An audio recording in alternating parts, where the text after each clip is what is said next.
Hello नमस्कार welcome to study with अमन डडवाल। तो दोस्तों आज हम लूसेंट जी के इंडियन हिस्ट्री का 26 पार्ट देखेंगे। इससे जो मेरी प्रीवियस वीडियो थी उसमें मैंने आपसे जैन धर्म के बारे में बात की थी और वो जैन धर्म का फर्स्ट पार्ट था।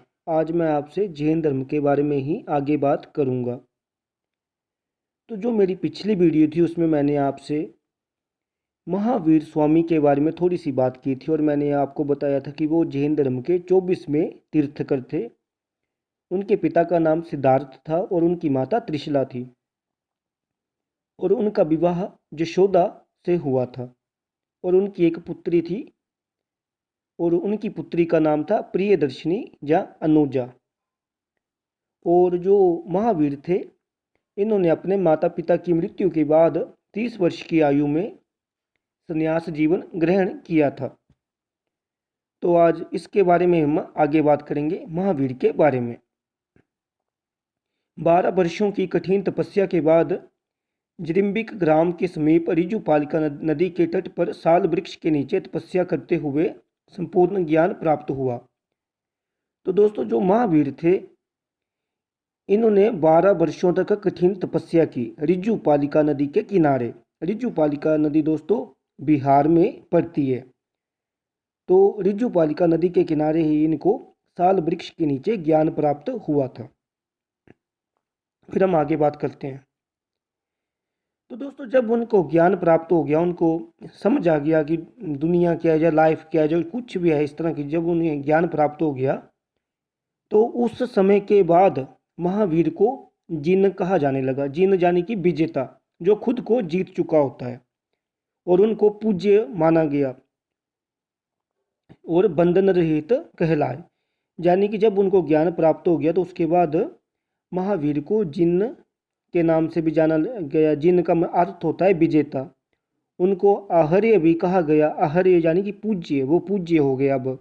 और उनको निर्ग्रंथ भी कहा गया। निर्ग्रंथ का अर्थ होता है बंधन रहित, यानी कि जो अपने बंधनों को काट चुका है, जिससे अब मोह माया का जो त्याग कर चुका है। तो जब उनको ज्ञान प्राप्ति हो गई उसके बाद वो विजेता कहलाए। और दोस्तों मैं आपको बता दूं कि जो जैन धर्म है इसमें जो जैन है इसका अर्थ यही होता है कि जो इंसान खुद को जीत लेता है। जैन का अर्थ ये होता है कि जो खुद को जीत सके।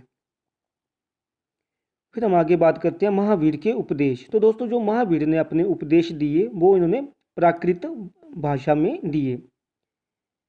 महावीर के अनुयायियों को मूलतः निर्ग्रंथ कहा जाता है। तो दोस्तों जो महावीर के जो फॉलोअर हैं, जहाँ इनके जो अनुयायी हैं, उनको निर्ग्रंथ कहा जाता है।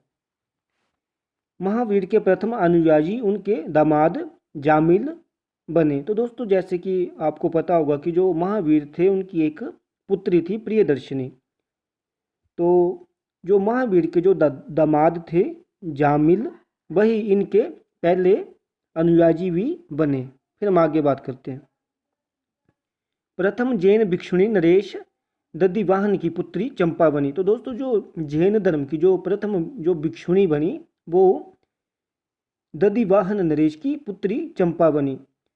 दोस्तों भिक्षु या भिक्षुणी वो लोग होते हैं जो संन्यास का जीवन धारण करते हैं, यानी कि जो संन्यास में ही अपनी जिंदगी व्यतीत करते हैं। महावीर ने अपने शिष्यों को 11 गणधरों में विभाजित किया। तो महावीर स्वामी थे, उन्होंने क्या किया कि अपने शिष्यों को 11 गणों में विभाजित किया। और जो गण हुआ करते थे उनका एक में प्रधान हुआ करता था, उसको गणधर कहते थे। और जो गणधर हुआ करते थे इनका ये काम होता था कि धर्म का प्रचार प्रसार करना, इनका ये काम हुआ करता था। तो महावीर ने अपने शिष्यों को 11 गणधरों में विभाजित किया था। स्वामी महावीर के भिक्षुणी संघ की प्रधान चंदना थी। तो दोस्तों जो स्वामी महावीर थे, जो इनका जो भिक्षुणी संघ था, यानी कि जहाँ पे महिलाओं का जो संघ था, उसकी जो प्रधान हुआ करती थी उनका नाम था चंदना। फिर हम आगे बात करते हैं कि जैन धर्म के कौन कौन से तीर्थकर हुए हैं और उनके प्रतीक चिन्ह क्या क्या थे। तो जो जैन धर्म के जो प्रथम तीर्थकर हुए हैं उनका नाम है ऋषभदेव, और ऋषभदेव का जो प्रतीक चिन्ह है वो है सांड या फिर बैल। इनके जो द्वितीय जो तीर्थकर हुए हैं उनका नाम है अजीतनाथ, और अजीतनाथ का जो प्रतीक चिन्ह है वो है हाथी। फिर हम आगे बात करते हैं संभव। तो दोस्तों जो संभव हुए हैं वो जैन धर्म के तीसरे तीर्थकर हुए हैं, और उनका जो प्रतीक चिन्ह है वो है घोड़ा। फिर हम आगे बात करते हैं सनपार्श्व। तो जो सनपार्श्व थे उनका जो प्रतीक चिन्ह था वो था स्वास्तिक। फिर जो 16वें तीर्थकर हुए हैं जैन धर्म के उनका नाम था शांति, और उनका प्रतीक चिन्ह था हिरण। जो 18वें हुए हैं उनका नाम था अरनाथ, और उनका जो प्रतीक चिन्ह था वो था मीन। मीन दोस्तों मछली को कहा जाता है। जैन धर्म के जो 21वें तीर्थकर हुए उनका नाम था नामी, और नामी का जो प्रतीक चिन्ह था वो था नील कमल यानी कि नीला कमल। अरिष्टनेमी। जो अरिष्टनेमी हुए हैं ये जैन धर्म के 22वें तीर्थकर हुए हैं, और इनका जो प्रतीक चिन्ह था वो था शंख। पशर्वनाथ के बारे में तो हमने पहले भी बात की थी, और पशर्वनाथ जैन धर्म के 23वें तीर्थकर हुए हैं, और इनका जो प्रतीक चिन्ह था वो था सर्प। और जो महावीर स्वामी थे वो जैन धर्म के 24वें और अंतिम तीर्थकर थे, और इनका प्रतीक चिन्ह था सिंह।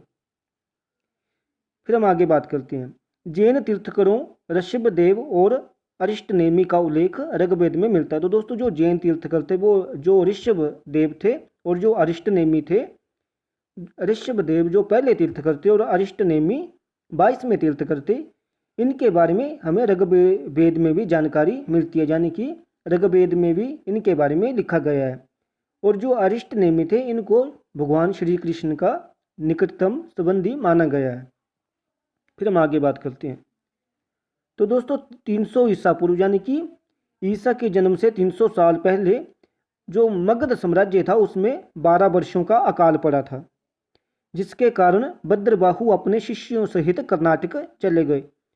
तो दोस्तों क्या हुआ था कि जब ईसा के जन्म को जब अभी 300 साल बचे हुए थे यानी कि 300 ईसा पूर्व, तो उस समय क्या हुआ कि मगध में अकाल पड़ गया, और जिसकी वजह से भद्रबाहु शिष्यों के साथ कर्नाटक चले गए। और आप जानते होंगे कि जो कर्नाटक है वो दक्षिण भारत में पड़ता है, और जो कुछ अनुयायी थे जो जैन धर्म के वो स्थूलभद्र के साथ मगध में ही रुके। तो दोस्तों इसके बाद क्या हुआ कि जो जैन धर्म था वो 2 भागों में बंट गया, यानी कि उसकी डिवीजन होगी। तो जो भद्रबाहु थे जब वो वापिस आए ना कर्नाटक से, तो जो मगध के लोग थे उनके साथ उनके थोड़े भेदभाव हो गए, उनकी थोड़ी लड़ाई वगैरह अनबन हो गई उनकी। तो जो भद्रबाहु और जो स्थूलनाथ थे उन्होंने अलग अलग फिर अपना मतलब अलग अलग धर्म हो गया। धर्म तो उनका वही रहा लेकिन वो जैन धर्म भी की डिवीजन हो गई। तो जो स्थूलभद्र के जो शिष्य थे वो श्वेतांबर कहलाए, और जो भद्रबाहु के जो शिष्य थे वो दिगंबर कहलाए। तो दोस्तों श्वेतांबर वो होते हैं जो श्वेत वस्त्र धारण करते थे, यानी कि जो मगध में रुके थे स्थूलभद्र, उनके जो शिष्य थे वो सफ़ेद वस्त्र धारण करते थे। और जो भद्रबाहु थे जो कर्नाटक साइड चले गए थे अपने शिष्यों को लेकर, उनके जो शिष्य थे वो वस्त्रहीन रहते थे, यानी कि वो वस्त्र धारण नहीं करते थे। तो यहीं से जैन धर्म की डिवीज़न हो गई थी। इसके बारे में हम आगे बात अपनी नेक्स्ट वीडियो में करेंगे। धन्यवाद।